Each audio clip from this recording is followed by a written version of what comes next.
so back to training. Getting off on the right foot and paw with your puppy. This is also a really important step in ending up with a really great dog to live with. I always tell people, if you can just spend 2 or 3 months doing this the right way all the time, which, let's face it, isn't going to happen, but do your very best and you'll end up with an outstanding dog. So what I do is I don't like to leave the puppies unattended. These dogs are pack animals, and pack animals need to be with the pack. If they're always just stuck in a crate by themselves or left outside by themselves, they're going to develop habits you don't want them to have. So what I do is the pup is with me all the time that I'm home. If I'm not home, then it's in a crate. Hey. So what I do is, if I'm sitting here watching TV or reading or chilling out, the pup isn't in a crate, the pup's with me. However, the pup is on a very short leash. By short, I mean this is about 1.5 feet long, and it's tied to the couch. There's toys for him to chew on, but puppies by nature like to get up and walk away in order to go to the bathroom. So this way I don't have to worry about whether that's going to happen or not. He can't get away. His toys are right here, and this is where he stays. If I get up to go somewhere, I can leave him here for a few minutes if I'm just going to go grab a sandwich. I have a sandwich right here, and as he gets older, he'll discover that this is where I put my food.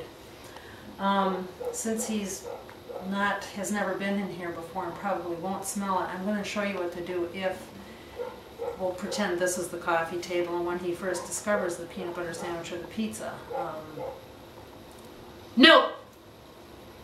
Your no the first time should be about like that. If he goes after it again, it gets more severe. No! This is what I call a bite. I'm not pulling, I'm not hurting him, I'm just basically doing this very quickly. And this told him, that's my sandwich, it's not yours.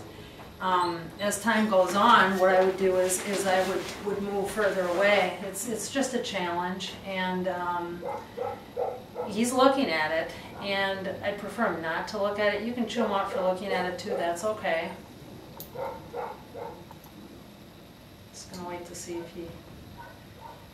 I think he kind of got the point. He's a pretty smart little guy, but we'll see. Good boy. Good boy. That's my sandwich. That's the boss's sandwich. Nope. Yeah, he kind of gets it. But then, so then as time goes by, I'll walk further and further away from Puppy, and eventually I'll go out of sight and just kind of peek. And every time that I think that Puppy, if I even think he's thinking about it or she's thinking about it, I'm going to come on here and I'm going to lambaste them. And that way, you know, if the food gets dropped on the floor and you don't want them to have it, nope, they're not going to take it. They know it's not theirs. This is not their food. And it's the same thing when you go to feed them, when you're training to feed them. It's he's a pretty chill little guy. In fact, he's one of my favorites. He's a poly push puppy.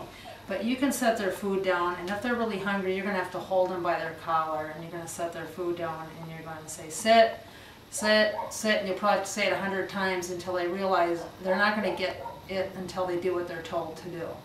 So just kind of some general ideas. And then we'll go into potty training later.